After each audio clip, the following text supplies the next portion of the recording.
अस्सलामुअलैकुम स्टूडेंट्स। तो आज हम डिस्कस करेंगे चैप्टर नंबर 16 जो डिस्ट्रीब्यूशन वाला चैप्टर है। उसमें आज हम डिस्कस करने वाले हैं एडिशन लॉ ऑफ प्रोबेबिलिटी।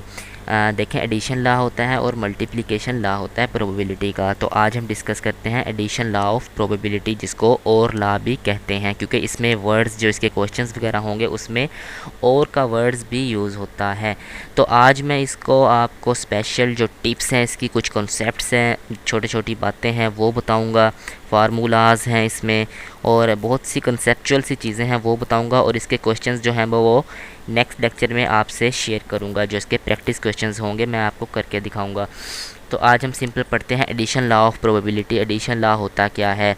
तो ये for non mutually and mutually exclusive events के लिए होता है। नॉन म्यूचुअली एक्सक्लूसिव इवेंट्स जिन्हें इक्वली लाइकली इवेंट्स भी कहते हैं, और म्यूचुअली एक्सक्लूसिव इवेंट्स जो कि मैं आपसे लास्ट लेक्चर में भी बात कर चुका हूँ इसके अबाउट। आप वो लेक्चर 1 जो है लाजमी देखें। तो नेक्स्ट है, if A and B are two non mutually exclusive events then the probability of events A और probability of events B is. तो क्या होगी? फार्मूला है जी ये वाला, पी पी जो डिनोट करता है प्रोबेबिलिटी को ए और बी। अब देखें यहाँ पे और जो है वो और लॉ को शो करता है, यानी एडिशन लॉ ऑफ प्रोबेबिलिटी को शो करता है। तो ये है प्रोबेबिलिटी ऑफ ए और B is equal to probability of A union B. अब ये यूनियन बी एडिशन लॉ की ही निशानी है। तो इक्वल टू प्रोबेबिलिटी ऑफ ए जो आपकी जो कैटेगरी 1 होगी, यानी कैटेगरी ए होगी, उसकी probability plus probability of B जो आपकी बी कैटेगरी होगी। तो ये तो सिंपल इतना फार्मूला हो गया एडिशन लॉ ऑफ प्रोबेबिलिटी का। तो नेक्स्ट ये भी इसके फार्मूले में शामिल है, minus probability of A intersection probability of B. अब आप कहेंगे ये माइनस क्यों हुआ है, यहाँ पे किस चीज़ के लिए यूज़ हुआ है?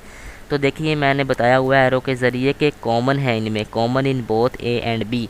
अब जो प्रोबेबिलिटी ए है और जो प्रोबेबिलिटी बी कैटेगरी की है, इन दोनों में कुछ चीज़ें कॉमन होती हैं। तो उनको प्रोबेबिलिटी ऑफ ए और बी को इंटरसेक्ट करके जो इन दोनों की प्रोबेबिलिटी से माइनस कर दिया जाता है। ये यूज़ होता है कॉमन के लिए, जो दोनों में कॉमन है उनको इस प्रोबेबिलिटी से माइनस कर देते हैं।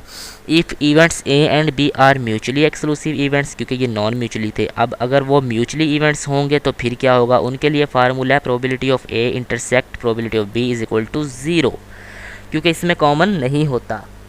जो म्यूचुअली एक्सक्लूसिव इवेंट्स होते हैं उनमें कॉमन नहीं होता, या तो ए कैटेगरी आएगी या फिर बी कैटेगरी आएगी। जिस तरह आपने कॉइन टॉस किया, या तो हेड आएगा या फिर टेल आएगा। तो इसलिए probability of A union B is equal to probability of A plus probability of B. इसमें कुछ भी कॉमन नहीं होता, या प्रोबेबिलिटी ऑफ ए की कैटेगरी को प्रोबेबिलिटी ऑफ बी की कैटेगरी में ऐड कर देंगे। तो अब इसमें कुछ और एडिशंस हैं, इंडिपेंडेंट इवेंट्स हैं और डिपेंडेंट इवेंट्स हैं। इन दोनों चीज़ों को समझना बहुत ही ज़्यादा ज़रूरी है, फिर ही आप क्वेश्चंस वगैरह जो हैं सोल्व कर सकते हो। तो वैसे भी इनके जो प्रैक्टिस क्वेश्चंस हैं मैं वो आपसे नेक्स्ट वीडियो में इंशाल्लाह ज़रूर शेयर करूंगा। तो ये है इंडिपेंडेंट इवेंट्स। अब इंडिपेंडेंट इवेंट्स क्या होते हैं?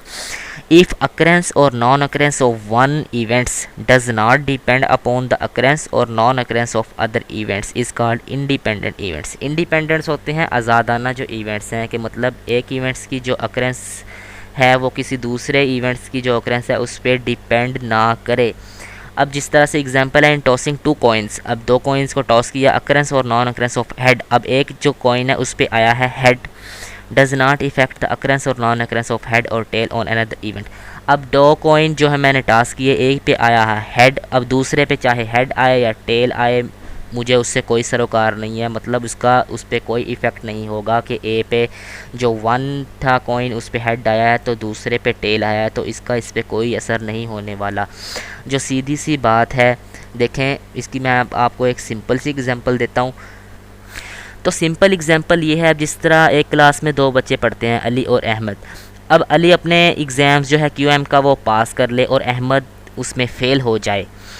अब जो अली ने एग्ज़ाम अपना पास किया है या अहमद जो है फ़ेल हुआ है, अगर अहमद फ़ेल हुआ है तो उसका असर अली पे नहीं होने वाला, क्योंकि दोनों एक दूसरे के दोनों के जानने वाले हैं, या दोनों आपस में स्टूडेंट्स हैं या फ्रेंड्स वगैरह हैं, जो भी हैं। एक पास हुआ है तो उसका बी पे कोई असर नहीं है, अगर बी फेल हुआ है तो उसका ए पे कोई असर नहीं है, क्योंकि दोनों ने अपने लिए तैयारी की हुई थी। नेक्स्ट जो हमारे पास टॉपिक है वो है डिपेंडेंट इवेंट्स। इंडिपेंडेंट मैंने आपको बताया। डिपेंडेंट इवेंट्स है इफ़ अकरेंस और non occurrence of one event depends upon the occurrence और non occurrence of the other events. मतलब एक इवेंट्स की जो अकरेंस है उसका इफ़ेक्ट जो है दूसरे इवेंट्स पर भी लाजमी पड़े, उसको कहते हैं डिपेंडेंट इवेंट्स, क्योंकि एक दूसरे पे डिपेंड कर रहे हैं। For example occurrence or non-occurrence of head on one coin depends upon the occurrence or non-occurrence of head on other coin. अब दो कोइन को टॉस किया, एक पे आया है हेड और दूसरे पे आया है टेल, तो दोनों को ही जिस तरह कहते हैं ना दुख हुआ है, मतलब एक पे आया हेड उसका इफ़ेक्ट दूसरे उस पर भी हुआ है कि उस पर हेड आया है या टेल आया है। तो सिंपल एग्जांपल मैं इस तरह से शो करता हूँ।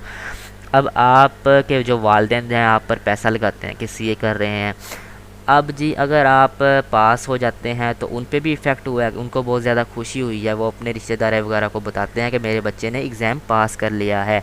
और अगर आप खुदा न खास्ता आप क्यूएम में फ़ेल हो जाते हैं तो इसका इफ़ेक्ट आपके वालिदैन पे भी पड़ा है, क्योंकि वो डिपेंड करता है उन पे भी, उन्होंने पैसा लगाया है, उनका पैसा ज़ाया हो रहा है, या वो चाहते हैं कि मेरा बच्चा पास हो क्योंकि उनको फ़िक्र है।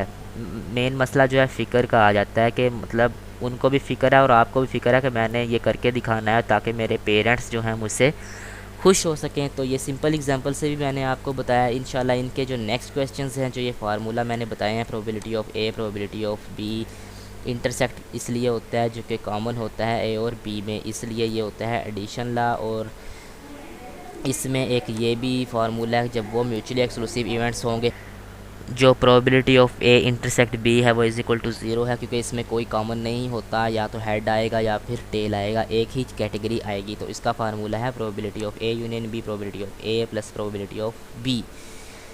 Probability of A and probability of B, इसमें कोई कॉमन नहीं होता। तो ये है एडिशन लॉ ऑफ प्रोबेबिलिटी, आपके सामने मैंने आपको बताया है। और इसमें डिपेंडेंट और इंडिपेंडेंट इवेंट्स के अबाउट भी आपको मैंने ब्रीफली एक्सप्लेन कर दिया एग्जांपल्स के साथ, सिंपल एग्जांपल्स भी आपको दी हैं। अगर आपको कुछ भी समझ नहीं आया तो कमेंट सेक्शन में मुझे लाजमी बताएं, मैं आपकी क्वेरीज़ जो है वो सॉल्व करूँगा इंशाल्लाह। अल्लाह हाफ़िज़।